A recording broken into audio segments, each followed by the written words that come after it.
All Ball Part 1 by Mary Pope Osborne. I remember the first time I got really bad news. I was 8 years old and my family was living in white wooden army quarters at the edge of a thick pine forest in Fort Eustis, Virginia.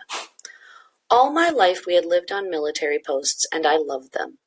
I loved the neat lawns, clean streets, trim houses, and starched uniforms. I loved parade bands, marching troops, green jeeps, tanks, and transport trucks.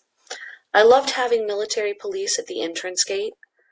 When I was 4, I dreamed that the MPs guarding the gate chased away a couple of ghosts that tried to come onto our post.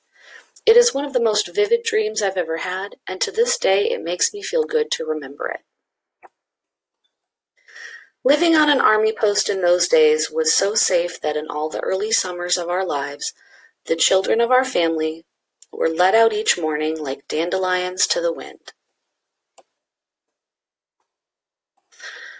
My teenage sister went off with her friends while my brothers and I filled our time playing with our toy soldiers, including my favorite, a small silver statue of General Omar Bradley.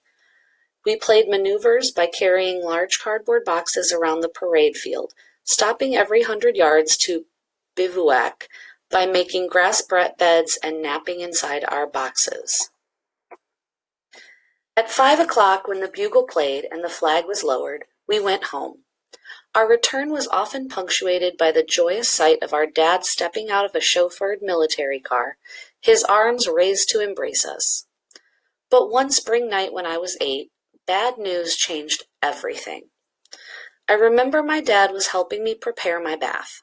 I was sitting on the edge of the tub while the water ran, and Dad was standing in the doorway wearing his summer khaki uniform. Sis, he always called me Sis or Little Bits. In 6 weeks, Daddy is going to Korea. I looked at him and burst into tears. I knew we wouldn't be going with him. Though the Korean War had ended 8 years earlier, U.S. soldiers were still sent there for tours of duty, without their families. Don't cry, he said. I'll only be gone for a year. Only a year? While I'm gone, you'll live in Florida, in Daytona Beach near the ocean. Daytona Beach? Away from an army post? You'll have a wonderful time. No, I won't. I hated this news, and to prove it, I pushed him out of the bathroom. Of course, I was right, and he was wrong. A few weeks later, when Dad drove our family to Daytona Beach to get us settled, I didn't find our new life wonderful at all. Our house was low to the ground, flamingo pink, and made of stucco. There were no kids in the whole neighborhood. There were no real trees in our small yard, just a few scrubby ones. There was no wide-open parade field to play on. I recoiled from this new life, especially when I discovered lizards scampering across our cement driveway, a huge water bug scuttling across the floor of the TV room, and a gigantic black spider hovering in the corner of the garage. Such monsters didn't exist on army posts. Neither did the crazy variety of houses, the litter, the tawdry seaside billboards. Adding to the trauma of adjusting to life off a military post was the awareness that my dad was leaving in just 3 weeks. At first, I tried to manage my grief by taking a little time out of every day to cry. In those days, I was very organized. I kept a daily list of things to do like wash hands, play with dolls, practice writing, practice running. I added cry for Daddy to the list, but as I counted down the days till his departure, I began to cry even when it wasn't scheduled. Worse, I abandoned the other things on my list to keep a watch on my dad. I studied everything he did, from buying a vanilla ice cream cone at the Dairy Queen to playing catch with my brothers, because I felt I had to store up enough memories of him to last through the coming year.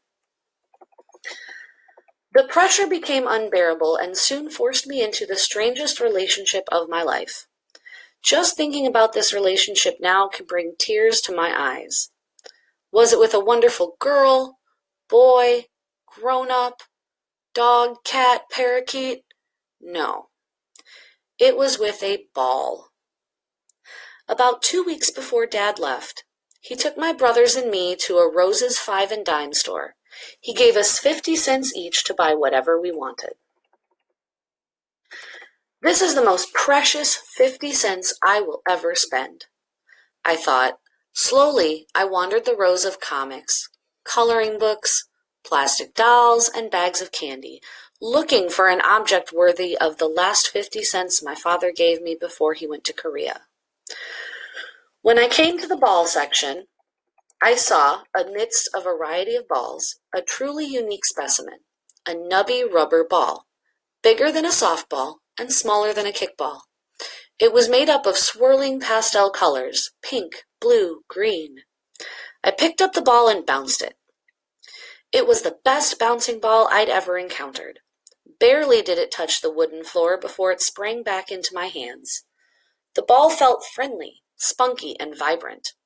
It had such a positive and strong personality that I named it before we even got home. All Ball. For the next 12 days, All Ball and I were inseparable. I bounced him on the driveway and on the sidewalk. Standing apart from everyone, deep in my own world, I bounced him for hours. And while I bounced, I talked to myself. I invented stories. Not dramatic stories of high adventure, but stories about ordinary families, families in which everyone stayed together and everyone was safe and secure. In these families, there was perfect order. The children all had names that began with the same letter: David, Danny, and Doris, Paul, Peter, and Patsy, Anne, Alice, Adam, and Ace. I gave the children ages, personalities, and dialogue. I played all the parts. I was John joking with Jane, Jane laughing with Jack, Adam telling a story to Ace, Alice describing her school outfits to Anne. I lived in different families morning, afternoon, and twilight. I could only create these worlds with All Ball's help. His sprightly, joyous attitude gave me confidence. The sound of his rhythmic bouncing banished my fears. His constant presence eased the sorrow of Dad's leaving. In fact, whenever Dad tried to engage me in conversation or play, I turned away from him. I stopped paying attention to him altogether. I had fallen in love with a ball.